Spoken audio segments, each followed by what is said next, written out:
సంసారం ఒక సాగరం పార్ట్ 27 రచన మీనా కుమారి గారు. వీడియో చూసే ముందు వీడియోకి తప్పకుండా లైక్ చేయండి. శేషగిరికి మనసంతా బాధతో నిండిపోయింది. ఊరి బయట చెరువు దగ్గర వెళ్ళి కూర్చున్నాడు. బాధగా గతం గుర్తుకు వచ్చింది. పొరుగురిలో తిరునాలుంటే వెళ్ళాడు. పెళ్లి కాకముందు శేషగిరి తిరునాళ్ళలో ఫ్రెండ్స్తో అన్నీ చూస్తూ నవ్వుతూ తిరుగుతున్నాడు. శేషగిరి 7వ తరగతి వరకు చదువుకున్న శేషగిరి క్లాస్గా ఉండేవాడు. మంచి మనస్తత్వంతో ఉండేవాడు. పల్లెటూరి వాళ్ళ మొరటుగా ఉండేవాడు కాదు. పైగా చాలా నీట్గా రెడీ అయ్యేవాడు.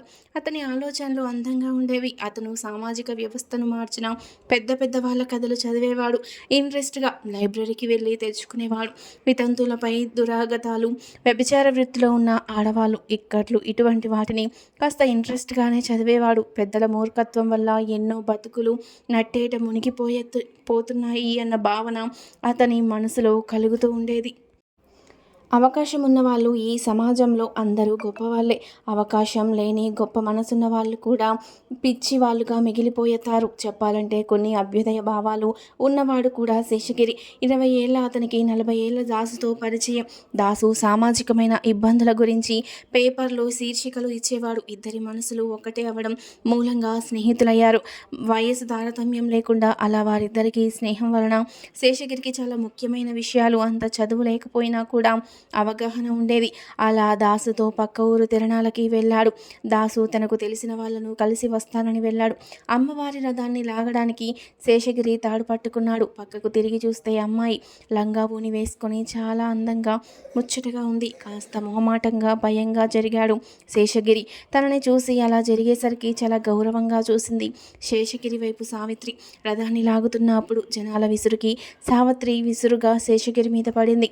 ఆమెను కింద పడిపోకుండా జాగ్రత్తగా పట్టుకున్నాడు శేషగిరి. ఆమె కళ్ళల్లో ఎన్నో అందమైన భావాలు కనిపించాయి. శేషగిరికి తన పట్ల గౌరవం కనిపించింది. ఆ రథోత్సవం తర్వాత గుడికి వెళ్ళడానికి మెట్లెక్కుతూ ఉన్నాడు శేషగిరి. కింద ఉండి దండం పెట్టుకుంటుంది సావిత్రి. రండి పైకి వెళ్దాం, మీ పేరేంటి అన్నాడు శేషగిరి. నా పేరు సావిత్రి, నాకు భగవంతుడంటే ఎంతో ఇష్టం కానీ అంటున్న సావిత్రి చేతిని ఒకడు పట్టుకున్నాడు. ఇంతలో ఏదో భయంతో బాధతో శేషగిరి వైపు చూసింది సావిత్రి. ఎవరు నువ్వు? ఎందుకు ఆ అమ్మాయి చేతిని పట్టుకున్నావు? వదులు అన్నాడు శేషగిరి కోపంగా. ఇది పతివ్రత కాదు, దేవదాసికి పుట్టిన కూతురు. దీని చెల్లెలు అప్పుడే కన్యరికం చేయించుకుంది. ఇది మాత్రం తప్పించుకుంటుంది అంటూ అసహ్యంగా మాట్లాడాడు. అతను కళ్ళెత్తి శేషగిరి వైపు చూడలేక నేలను చూస్తూ బాధపడుతున్న సావిత్రి వైపు చాలా జాలిగా బాధగా చూశాడు శేషగిరి. తనెవరో తెలిసి కూడా తన పట్ల గౌరవంగా చూస్తున్న శేషగిరి వైపు చూసి కళ్ళతోనే నమస్కరించుకుంది సావిత్రి. ఆ అమ్మాయి ఇష్టం లేనప్పుడు చెయ్యి వదులు అన్నాడు శేషగిరి. పొడవుకు తగ్గ లావుతో బలంగా ఉన్న శేషగిరి వైపు చూసి ఎక్కడికి పోతావే అంటూ తిట్టుకుంటూ వెళ్ళిపోయాడు. రండి గుడిలోకి అన్నాడు శేషగిరి. మాలాంటి వాళ్లకు గుడిలో ప్రవేశం లేదండి. అదీ కాక గుడిలో ప్రదర్శనకు నేను ఒప్పుకోవడం లేదు, అందుకే నేను అసలు వెళ్ళడానికి లేదు అంటున్న సావిత్రిని చూసి రండి మాట్లాడుకుందామంటూ దూరంగా వెళ్ళి అక్కడ చాలా లోతుగా ఉన్న బావిలో మెట్లు దిగి లోపలికి వెళ్ళారు శేషగిరి సావిత్రి.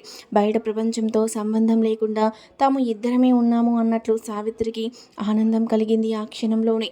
మా అమ్మ ఒక దేవదాసి అంటే తెలుసు కదా, చుట్టుపక్కల ఊళ్ళ పెద్దవాళ్ళందరూ వస్తూ పోతూ ఉంటారు. నా చెల్లెలు సుబ్బలక్ష్మి, దానికి మా అమ్మలాగా బతకడం ఇష్టం.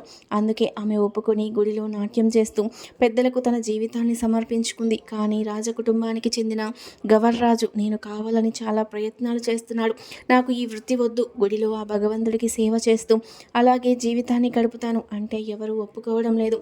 ఎటైనా పారిపోవాలనిపిస్తుంది అంటున్న సావిత్రి వైపు అలాగే చూశాడు శేషగిరి. ఎంత అందగత్తో మాటల్లో చెప్పలేం. తొలిసారిగా చూడగానే తన మనసు గెలుచుకుంది. నేను నిన్ను పెళ్లి చేసుకుంటాను సావిత్రి అని మనస్ఫూర్తిగా చెప్పాడు శేషగిరి. అది కుదిరేది కాదండి, ఎందుకో మీ మాటలు వినాలనిపిస్తుంది. ప్రతిరోజు గుడిమెట్ల దగ్గర దండం పెట్టుకోవడం అలవాటు నాకు. ఆ వంకతో ఈ సమయంలో వస్తున్నాను.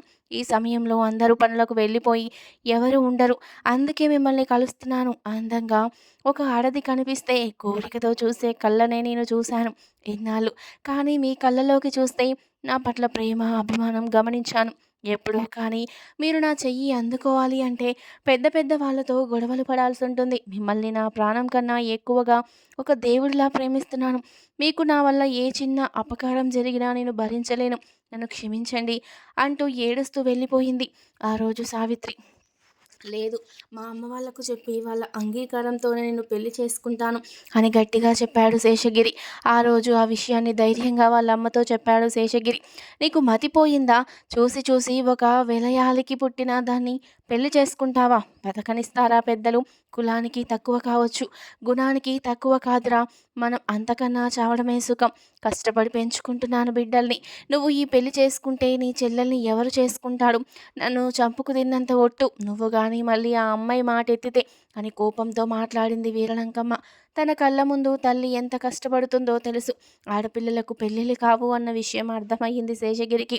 తను ఆ విషయం చెప్పాలని మరుసటి రోజు వాళ్ళ ఊరికి వెళ్ళేసరికి ఎవరితోనూ లేచిపోయింది సావిత్రి అని అందరూ చెప్పుకున్నారు. పోనీలే, నా మనసులో మాట ఎలా చెప్పాలి అని బాధపడుతున్నాను. కానీ సావిత్రి అటువంటిది కాదు.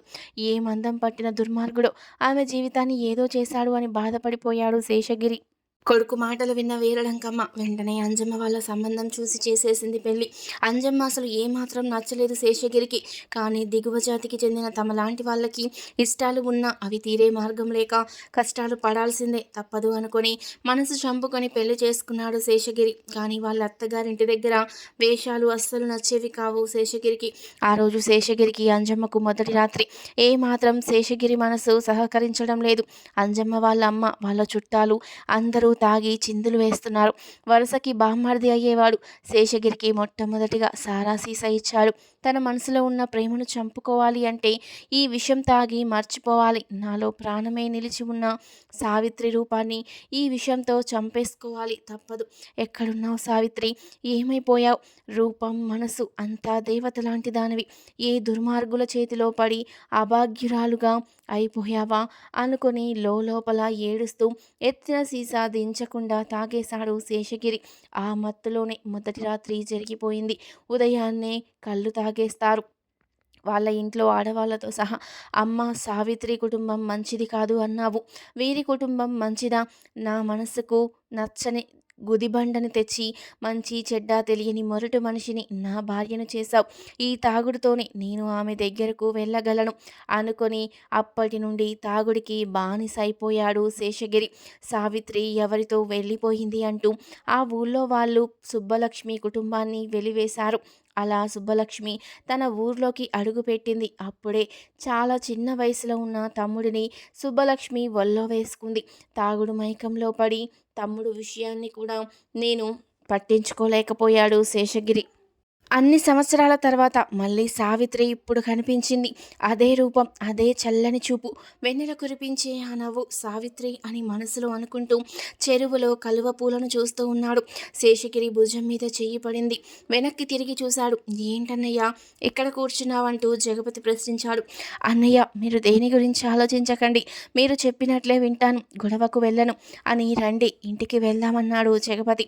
అలాంటిదేమీ లేదు, రా పద అంటూ అన్నదమ్ములిద్దరూ కొట్టు దగ్గరికి వెళ్లారు. ఆచారి గారు మాట్లాడుతూ సుబ్బలక్ష్మి వాళ్ళ ఆయనకు చాలా మెరుగైంది, ఇంకా 2 డోసులు ఇస్తే పూర్తిగా నయమవుతుంది అంటూ సంతోషంగా చెప్పాడు.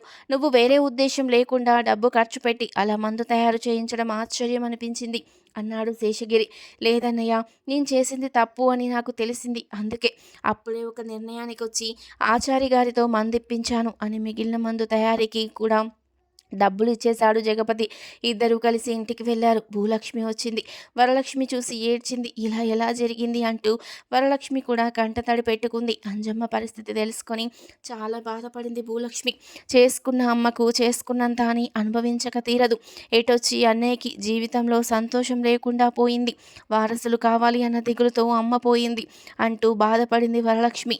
అంజమ్మ బాధపడుతూనే ఉంది. జాహ్నవి పరిస్థితి చూసి ఏంటక్క ఇలా ఉంది అని అడిగింది భూలక్ష్మి. ఏమీ లేదు, ఏదో చుట్టుకుంది మన ఇంటికి అని తల్లిపోవడం, పెద్ద వదినకు అలా జరగడం, జాహ్నవి ఇలా ఉండడం అన్నీ గుర్తు చేసుకుని బాధపడిపోయింది వరలక్ష్మి.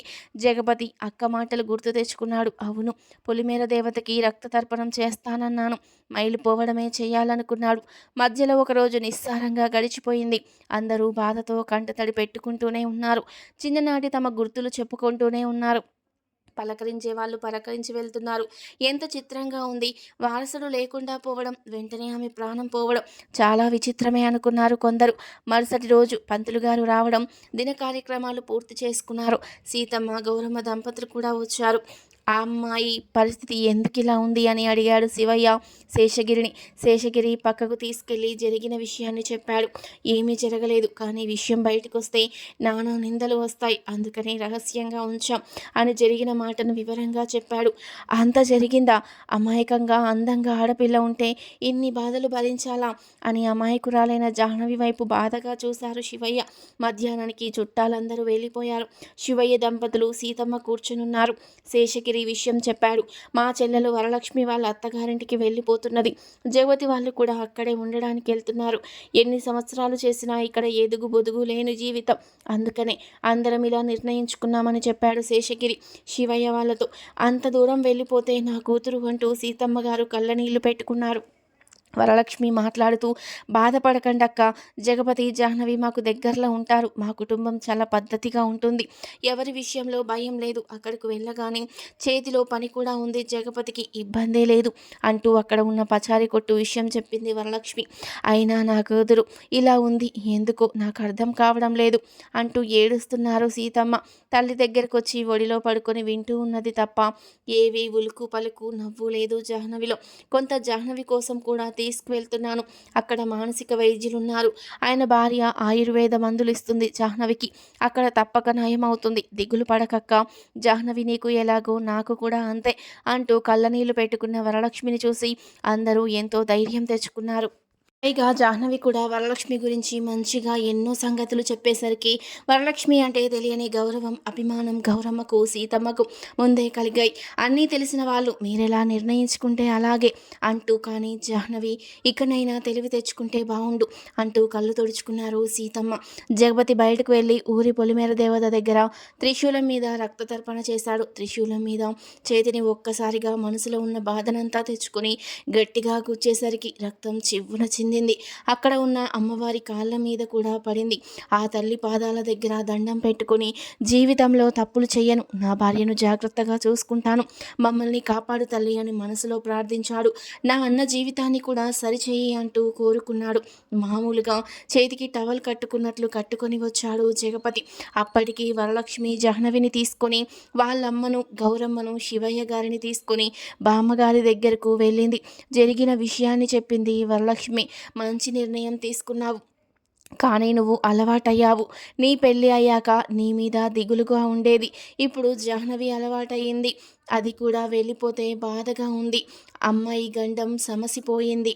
ఎంత తొందరగా ఈ సమస్య తీరుతుంది అనుకోలేదు. గండము చావులు అన్నీ కూడా ఆమె జాతకంలో ఉన్నాయి అని భయపడ్డాను, కానీ అన్నీ ఈ విధంగా తొలగిపోయాయి. సంతోషం. ఇక జాహ్నవి ఆరోగ్యం బాగుండడమే కావాలి. తన జాతకంలో 3 సంతతి ఉన్నారు అంటూ బామ్మగారు చెప్పారు. వరలక్ష్మిని దగ్గరకు తీసుకొని మురిసిపోయారు. బామ్మగారి చెయ్యి గట్టిగా పట్టుకొని బాధపడుతూ ఉంది జాహ్నవి. బామ్మగారు అమ్మవారి బొట్టు తీసి జాహ్నవి నుదుటిన పెట్టమని వరలక్ష్మికి చెప్పారు. సీతమ్మను చూసి ఎంతో అందమైన మంచి అమ్మాయివి, కానీ జీవితంలో సుఖపడలేదు కదూ అని అడిగారు బామ్మగారు. ఒక్కసారిగా కళ్ళనీళ్లు చిందాయి సీతమ్మకు. అమ్మ అంటూ బామ్మగారి పాదాలకు నమస్కరించుకుంది సీతమ్మ. నీ కూతురి గురించి మాత్రం ఆలోచించకు, ఆమె భవిష్యత్తు ఇకపై బాగుంటుంది అని అంటున్నప్పుడు జగపతి వచ్చాడు బామ్మగారింటికి. లోపలికి రాకుండా బయట నిలబడ్డాడు. రా జగపతి అన్నారు బామ్మగారు నవ్వుతూ. చాలా మంచివాడివి, భార్యను బిడ్డలా చూసుకుంటున్నావు. బిడ్డ మనసు ఉన్న అమ్మాయిని భార్యగా చూసుకున్నావు. చంద్రుడికి చిన్న మచ్చ ఉన్న చంద్రుడి వెలుగులు ఎప్పటికీ తగవు. చేతికి ఏమయ్యింది అంటూ అడిగింది బామ్మగారు. జగపతి తను అనుకున్న విషయం, అమ్మవారి ముందు రక్త తర్పణం చేసిన విషయం అన్నీ చెప్పాడు. అందరూ ఆశ్చర్యంతో ఆనందంతో చూశారు జగపతి వైపు. చాలా మంచి విషయం. ఇక మీ జంటకు ఏ ఆపదలు రావు. అర్ధరాత్రి అమావాస్య గడియలు పోయినా చీకటి తొందరగా తొలగిపోదు. అందువల్ల కంగారు పడకు, వెలుతురు తప్పకుండా వస్తుంది అని జగపతికి నుదుటిన బొట్టు పెట్టారు బామ్మగారు. మేము రేపు ఉదయాన్నే బండికి వెళ్తున్నాం బామ్మ అంటూ వరలక్ష్మి బామ్మగారి పాదాలకు నమస్కరించింది. కృష్ణుడు పూజలు చేస్తావు, మంచి కుటుంబం దొరికింది, ఈనాడు వెళ్ళిపోతున్నావు. మళ్ళీ మీరు కనబడేసరికి నేను ఉండకపోవచ్చు. మీ అందరికీ నా దీవెనలు అంటూ బామ్మగారు కళ్ళ నీళ్లు పెట్టుకున్నారు. బామ్మగారి కంట్లో నీళ్లు చూసి జాహ్నవి పెద్దగా ఏడుస్తూ బామ్మగారిని కౌగిలించుకుంది. మీ తల్లి ఇంత లక్షణంగా ఉండబట్టి ఇంత మంచి అమ్మాయివి పుట్టావు. బిడ్డలను కనగలము కానీ రాతలు కనలేము అన్నట్టు నీ జాతకం మరీ దారుణం అంటూ సీతమ్మ వైపు చూసి బాధపడ్డారు బామ్మగారు. నా సంగతి ఏమైపోయినా పర్వాలేదు, నా బిడ్డలు ఇద్దరు చల్లగా ఉంటే అంతే చాలు అంటూ కళ్ళనీళ్లు పెట్టుకొని బాధపడింది సీతమ్మ. నీ పిల్లలు ఇద్దరు ఇక బాగుంటారు, ఉన్న దోషాలన్నీ పోయాయి. ఏదైనా కనబడని మాయ ఉంటే అది జగపతి రక్త తర్పణంతో పోయింది. ఇక నువ్వు సంతోషంగా ఉండవచ్చు, బిడ్డల విషయంలో బాధపడకు, ఆ సర్వేశ్వరుని పూజించుకో, మనసు ప్రశాంతంగా ఉంటుంది అని చెప్పారు బామ్మగారు. వీడియో చూసే ముందు ప్లీజ్ అండి వీడియోకి తప్పకుండా లైక్ చేయండి, అలాగే నచ్చితే తప్పకుండా సబ్స్క్రైబ్ కూడా చేసుకోండి. బామ్మగారి దగ్గర సెలవు తీసుకొని ఇంటికి వెళ్ళిపోయారు అందరూ. బ్యాంక్లో డబ్బుల సంగతి అన్నీ చూసి రెడీగా పెట్టాడు శేషగిరి. మరుసటి రోజు ఉదయం తెల్లవారుజామున 4 గంటలకు బయలుదేరారు అందరూ. అంజమ్మ పక్కకు వచ్చి అక్క వెళ్ళి వస్తాను అని చెప్పింది జాహ్నవి కన్నీరు పెట్టుకుంటూ. జాహ్నవి, నన్ను క్షమించు తల్లి, నేను నీ పట్ల ప్రవర్తించిన రాక్షసత్వానికి దేవుడు నాకు పెద్ద శిక్ష విధించాడు. దేవుడి లాంటి భర్త నాకు ఉన్నా ఆయన మాట లక్ష్య పెట్టక నేను మాత్రం మూర్ఖురాలుగానే ఉన్నాను అని మనసులో అనుకొని కన్నీరు పెట్టుకుంది అంజమ్మ. అక్క అంటూ అంజమ్మ ఒడిలో వాలిపోయింది జాహ్నవి. పిచ్చి తల్లి, ఎందుకు నాకు నువ్వు నా బిడ్డలా అనిపిస్తున్నావు? ఇలా నా ఒడిలో పడుకుంటే నేను గొడ్రాల్ని కాదు, నువ్వు నా బిడ్డ, నా ఒడిలో చేరావు. భగవంతుడు నా తప్పులను క్షమిస్తే అంతే చాలు, మీకు పుట్టిన బిడ్డలను నా బిడ్డలుగా అనుకుంటాను అని మనసులోనే అనుకుంటూ రోదిస్తుంది అంజమ్మ. ఇక రండి, ట్రైన్కి టైం అవుతుంది అంటూ కళ్ళు తుడుచుకున్నాడు శేషగిరి ఎంతో బాధను దాచుకుంటూ. పుట్టి బుద్ధి వచ్చాక అన్నదమ్ములు ఎప్పుడూ దూరంగా లేరు, ఈరోజు దూరమైపోతున్నాం. అమ్మ వెళ్ళిపోయింది, ఎప్పుడు వరలక్ష్మి వచ్చి వెళ్తుంటేనే బాధగా ఉండేది, ఇప్పుడు నా తమ్ముడు వాళ్ళు కూడా వెళ్ళిపోతున్నారు అని లోపల కుంగిపోతున్నారు శేషగిరి. లేదు, ధైర్యంగా పంపించాలి నా తమ్ముడిని, వాడు అక్కడికి వెళ్ళాక ఆనందంగా ఉండాలి, నాకు వచ్చిన ఆలోచన కరెక్టే అని మనసు దిడవు చేసుకున్నాడు శేషగిరి. అక్క, నువ్వు ఒక్కదానివే ఇక్కడ వద్దు, పాము వస్తుంది, నువ్వు కూడా చచ్చిపోతావు, అందుకే నాతో వచ్చి అంటూ ఏడుస్తూ ఉంది జాహ్నవి. తోడికోడలైనా ఎంత ప్రేమను పెంచుకుంది నా మీద. అయ్యో భగవంతుడా, నా బుద్ధి గడ్డి తిని ఇంటిని అన్ని విధాలుగా నరకం చేస్తాను, ఇప్పుడు ఏడుస్తున్నాను అని పైకి మాట అని ఏడవడానికి కూడా అవకాశం లేదు, ఎందుకంటే అంజమ్మను ఎవరు నమ్మరు. రైలు ఎక్కడానికి భయపడింది జాహ్నవి. మేమున్నాం కదా అంటూ వరలక్ష్మి ఎంతో బుజ్జగింపుగా తీసుకెళ్ళి తన ఒడిలోకి తీసుకుంది. ట్రైన్లో కూర్చున్న తర్వాత నాకు భయమేస్తుందమ్మా అంటూ ఉంది జాహ్నవి. లేదమ్మా, చాలా బాగుంటుంది, చాలామంది పిల్లలు ఎక్కుతారు ఇందులో అని నవ్వింది వరలక్ష్మి. రైలు కదిలింది. శివయ్య దంపతులు సీతమ్మ కూడా జాహ్నవి భర్తతో దూర తీరాలకు వెళ్ళిపోతుంటే బాధను దిగమింగుకొని వీడ్కోలు చెప్పారు. శేషగిరి కూడా దుఃఖాన్ని దిగమింగి కొన్ని వీడ్కోలు చెప్పాడు. కానీ శేషగిరి కళ్ళల్లో నీళ్లు జగపతి గమనించాడు. జగపతి కళ్ళల్లో నీళ్లు శేషగిరి గమనించాడు. అన్నదమ్ములను ఎవరు విడదీయలేరు అనుకున్నా కాలం విడదీస్తుంది. పడవ ఎక్కి వెళ్ళిపోయారు శివయ్య దంపతులు సీతమ్మ.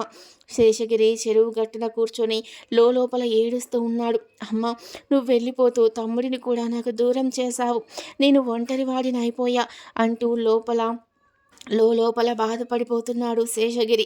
ఏమండి అన్న పిలుపుని విని వెనక్కి తిరిగి చూశాడు శేషగిరి. ఎవరు వచ్చింది, ఎవరు పిలిచింది అనేది నెక్స్ట్ పార్ట్లో తెలుసుకుందాం. వీడియో నచ్చితే లైక్ చేసి సబ్స్క్రైబ్ చేసుకోండి. Thank you for watching.